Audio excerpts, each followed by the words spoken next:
palavra de Deus para eles era nova, era diferente, eles não compreendiam.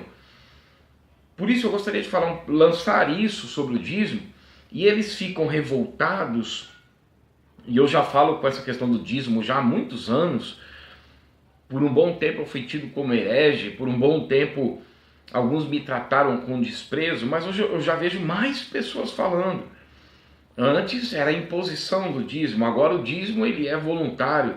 O que é isso, gente? O que é isso? Totalmente descontextualizado, né? Totalmente fora da direção que a Bíblia está dando realmente. Eu gostaria aqui de mencionar só algumas coisas rapidamente, né?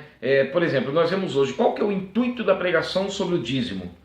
Não podemos ficar aqui com falsa demagogia. O intuito da pregação sobre o dízimo é vida financeira deles. Não estou falando o que a Bíblia diz. Eu vou aqui mencionar o que a Bíblia fala. Vida financeira, abastada, riqueza, grandeza, coisas estas que a Igreja de Cristo, em todo o período do Novo Testamento, nas escrituras neotestamentárias, nós não podemos comparar Israel. Israel é distinto, gente. Essa questão das igrejas reformadas, de muitas delas, associar e trazer a teologia da substituição, a doutrina da substituição, como se a igreja agora fosse Israel. Não é. A igreja é um exemplo de Israel espiritual, onde agora nós abençoamos as pessoas com a pregação do evangelho, com oração, com ministração, com ensinamento da palavra.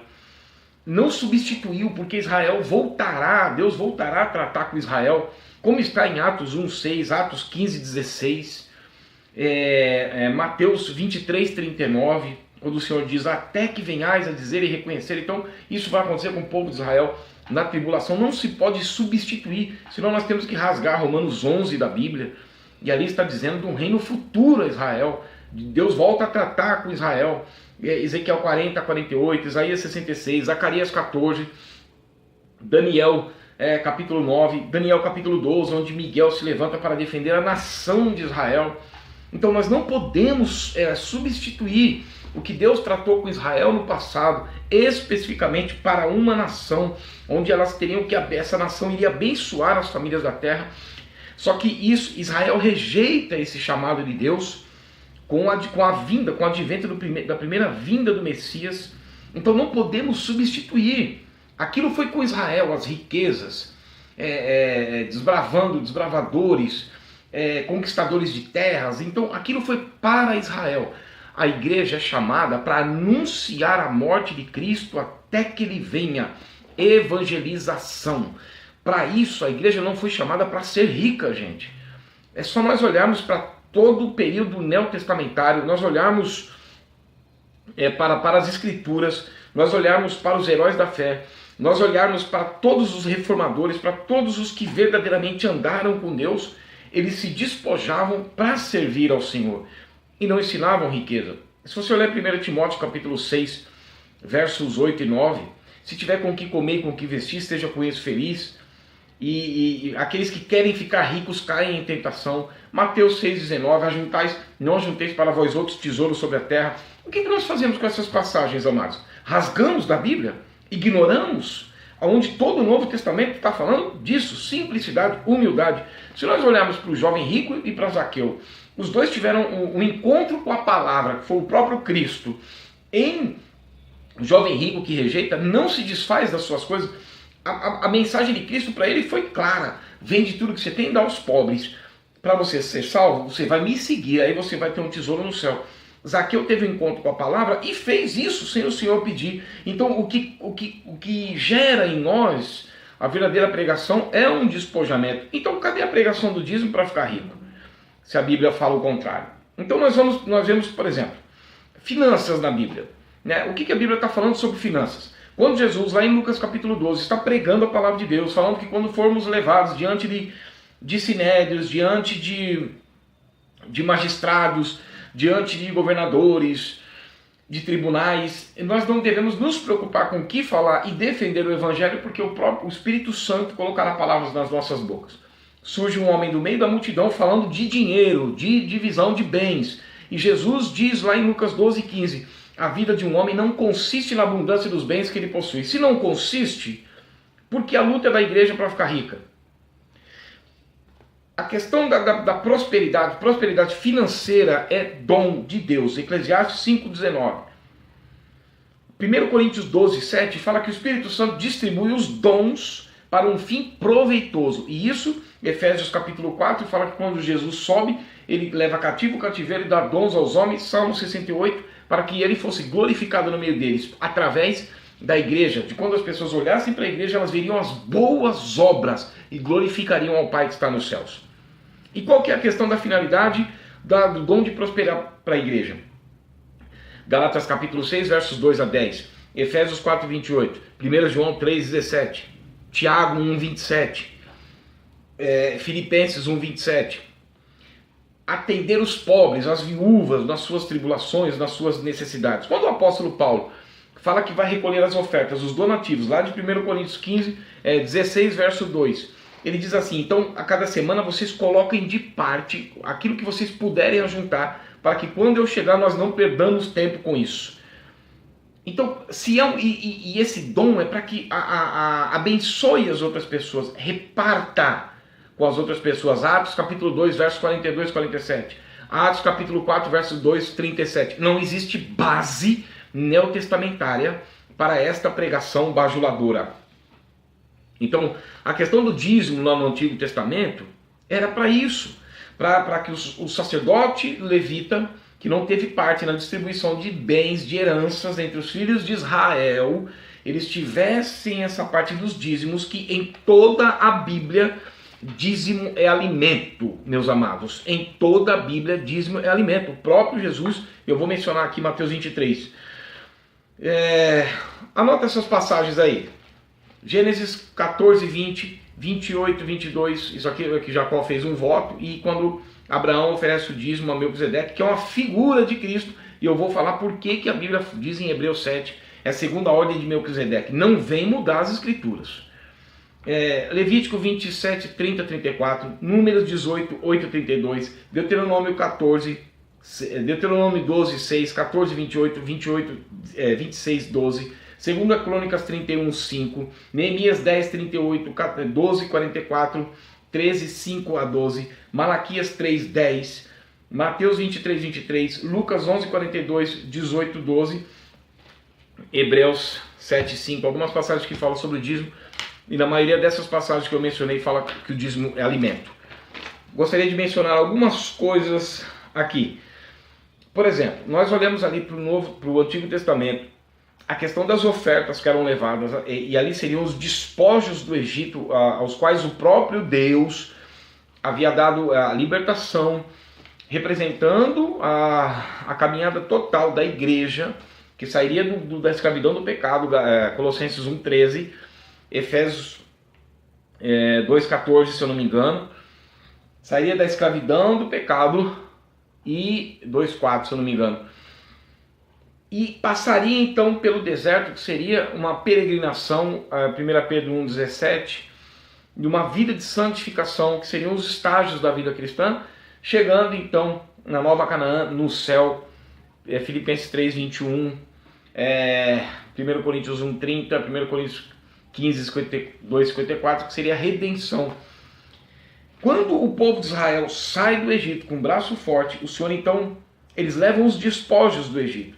E o Senhor então, lá em Êxodo 25, verso 1, diz assim: todo homem que o coração mover para isso, trareis ofertas de ouro, prata, bronze, e ele vai falando dos materiais. E aí no versículo 8, diz qual o intuito disso: para que me façam um santuário e eu possa habitar no meio deles. Não é nada para ninguém ficar rico, era para que construísse o tabernáculo.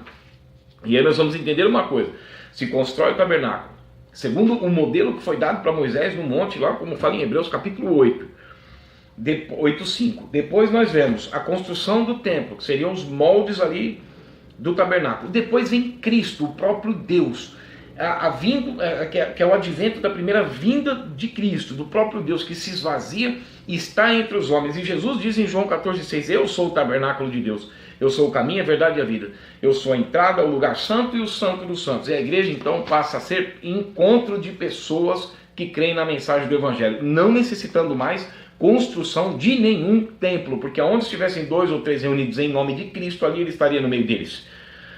Então a pergunta que eu faço é: devo levar ou não os dízimos à casa do tesouro? E aí nós vemos essa passagem toda aqui em Malaquias capítulo 3, verso 8 a 12, só que se nós discorrermos um pouquinho antes, nós vamos vendo que não tem nada a ver com essa pregação furada sobre o dízimo que nós vemos hoje. O dízimo é uma palavra do hebraico, maser, e aí a pergunta de todos aqui, o dízimo é bíblico?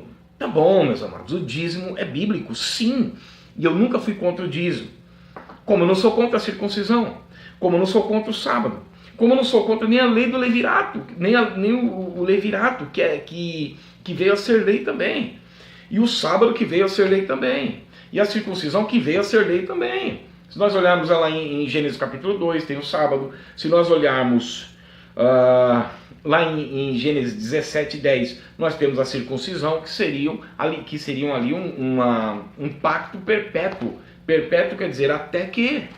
Agora é bíblico, tudo bem, é bíblico. O sacrifício de animal é bíblico. Você vai sacrificar animal? Então não é porque é bíblico, nós temos que ver o que está contextualizado para a igreja. Atos 2,42, e perseveravam na doutrina dos apóstolos, na comunhão, no partir do pão e nas orações. Se nós vemos lá em Atos 15, 28 e 29, fala que na reunião, né, no concílio da verdadeira igreja, que é a reunião de crentes em Cristo, em Jerusalém, os discípulos estão reunidos, então pareceu bem aos discípulos e ao Espírito Santo que os cristãos se abstivessem das relações sexuais ilícitas, e de comer sangue. Então coisas essas necessárias para não impor cargo naqueles que vão se convertendo. Então o judaísmo ele está enraizado na igreja de forma errônea, né? Então é anterior à lei. E aí eu coloquei algumas coisas. O sábado, a circuncisão, eles foram introduzidos na lei, e o levirato também, que é quando o Tamar, o primeiro esposo dela, morre, e aí o segundo irmão a tomaria como esposa para suscitar descendência à tribo de Judá. Segunda ordem de Melquisedeque, né? Seria uma ordem sacerdotal. Aqui não está dizendo que tem que dar o dízimo, ali está mostrando que é segunda ordem de Melquisedeque. Por que segunda ordem de Melquisedeque? Ora, Hebreus capítulo 7 fala que aqueles que eram inúmeros de sacerdote, porque sempre iam morrendo e eram homens mortais, quando se levanta o sumo sacerdote eterno, ele não morre e ele não precisa ser alimentado com os dízimos, porque ele é celestial, ele é divino. Então, mudando-se o sacerdócio, necessariamente se faz mudança de lei. Hebreus 7:12. E por que segundo a ordem de Melquisedeque? Porque Melquisedeque não dependia da tribo de Levi para exercer a função sacerdotal, porque ele é antes das tribos. E Jesus não dependia do sacerdócio levítico para exercer a função sacerdotal, porque ele é da tribo de Judá. Por isso que é segundo a ordem de Melquisedeque. Então mudou-se a lei, mudou-se o sacerdócio, necessariamente se faz mudança de lei. Então agora nós temos: levai as cargas uns dos outros, assim cumprireis a lei de Cristo, que é um amor que nos constrange a uns servir os outros. Se nós vemos essa pregação bajuladora do dízimo, é para que as pessoas olhem para o próprio umbigo. Isso está totalmente errado e equivocado. Jacó fez um voto, por exemplo, nós encontramos isso lá em Gênesis 28, 22. Jacó fez um voto. Deus havia prometido que cuidaria de Jacó, da sua entrada, da sua saída, da ida, do retorno, e de ser ele ali um patriarca, por haver Esaú ter rejeitado a primogenitura. Aí quando Jacó acorda, Deus já havia prometido, mas Jacó foi e fez um voto. Precisava disso? Agora, me mostra na Bíblia onde Jacó cumpriu esse voto, que era do dízimo. Não era nem lei, era um voto que ele fez. Então só para você meditar um pouco. A questão de Mateus 23, 23, isso aqui eu acho muito importante. Mateus 23, 23, as passagens que falam do dízimo no Novo Testamento, pouquíssimas. Mateus 23, 23, Lucas 11, 42, Lucas 18, 12, Hebreus capítulo 7, verso 1 a 19. Gente, Mateus 23, 23, o Senhor Jesus ele está falando com a cúpula religiosa de Israel. Ai de vós, escribas e fariseus. Primeiro ponto. Segundo ponto. O Senhor Jesus havia sido rejeitado como Messias e nesse capítulo 23 ele desfere 8 ais como sinal de juízo à cúpula religiosa de Israel, que será restaurada, que foi restaurada como nação em 14 de maio de 1948, mas será restaurada para a salvação no final da tribulação. Ezequiel 37:14 e Zacarias 14:16-21, Isaías 66, Mateus 23:39, Mateus 24:29-31, Romanos 11:26. Ali então Jesus está dando uma palavra de maldição, de punição, de juízo, até que venhais a dizer. Mas ali está falando com fariseus, com escribas, dando uma palavra de maldição, de juízo e afirmando que o dízimo é da lei. Olha para isso. Ai de vós, escribas e fariseus hipócritas, porque vocês dão o dízimo, e mostrando que o dízimo é alimento, doendo do cominho da hortelã, olha aí, e negligenciam o mais importante da lei. Aí eles pegam e falam, primeiro, aqui a gente já tira totalmente a igreja. Já tira totalmente a igreja, porque nós não estamos debaixo da lei. Tira a igreja, Gálatas 3:13. E Cristo nos resgatou da maldição da lei, fazendo-se maldição em nosso lugar. E aqueles que estão debaixo da lei, então eles caíram da graça. Então tira a igreja disso. Mas só que aí Jesus continua dizendo assim, e aí eles distorcem esse versículo. Vocês deviam fazer essas coisas sem omitir aquelas. Amados, quais coisas foram essas? Aquilo que o próprio Deus teve que descer do seu trono, se esvaziar, assumir uma forma humana para fazer. Fé, misericórdia e justiça. Ou você é justo? Lá em Romanos 3:10, não há um justo sequer. Misericórdia. Ele abundantemente derramou a sua misericórdia sobre nós por meio de Jesus Cristo, pelo lavar regenerador e renovador que ele abundantemente derramou sobre nós. Tito capítulo 3, versos 5-7. E a fé é produzida somente pela palavra de Deus. E a fé vem pelo ouvir, e ouvir a palavra de Cristo, a pregação de Cristo. Ele é o autor e consumador da nossa fé.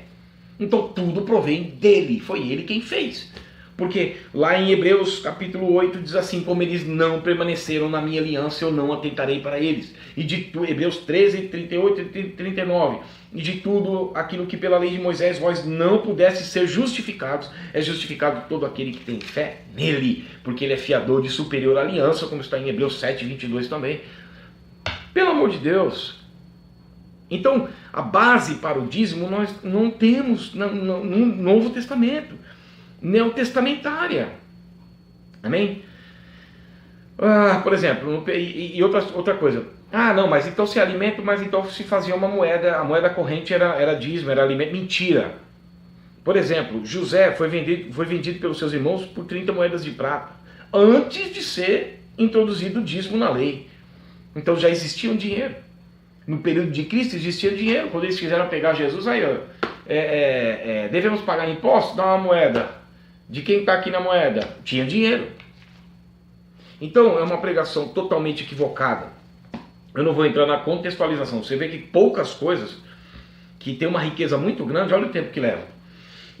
Aqui Malaquias 1:6 está escrito que foi dirigido aos sacerdotes. Era o sacerdote que estava desviando, defraudando, como diz em Malaquias aqui mesmo, 3:5.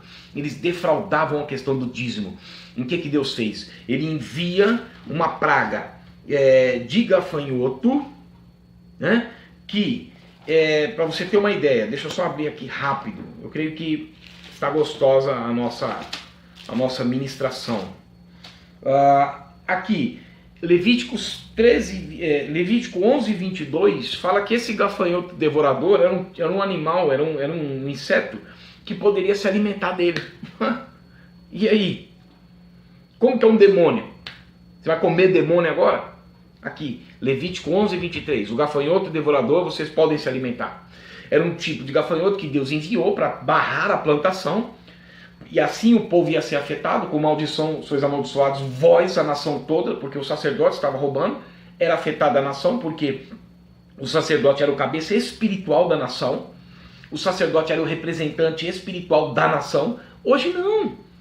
Então, por exemplo, nós vemos, e aí Deus enviava ali os gafanhotos, barrava e não levava os dízimos, até que os sacerdotes se lembrassem, fazei prova de mim. Ou seja, Deuteronômio 14, 29, eu vou e abençoarei as obras das vossas mãos, se eles cuidassem exatamente, corretamente do dízimo. Não abençoou? Então barrado aqui com maldição. Lembra, faz prova de mim naquilo que eu prometi, e aí eu abençoarei toda a obra das vossas mãos, como eu já havia prometido antes. Assista aos órfãos, às viúvas, nas suas tribulações, o jornaleiro, os sacerdotes levitas. Então tem toda essa questão que é muito fácil de ser compreendida. Era levado ao sacerdote, segundo 1 Pedro capítulo 2, versos 5 e 9, fala que todos os cristãos foram feitos uma raça, uma nação sacerdotal. Então você vai levar o dízimo para cada crente? E a casa do tesouro? Quando nós vemos ali Mateus 23, 37, 39, Mateus 24, 2, ali está falando claramente que a casa do tesouro, a vossa casa ficará deserta, é o templo. Não são igrejas, porque não foi dado ordem para construir igrejas. Foi dado ordem para reunião de cristãos, eclesia do grego. Amados, vou ficar por aqui porque a gente fala um pouquinho e já corre o tempo.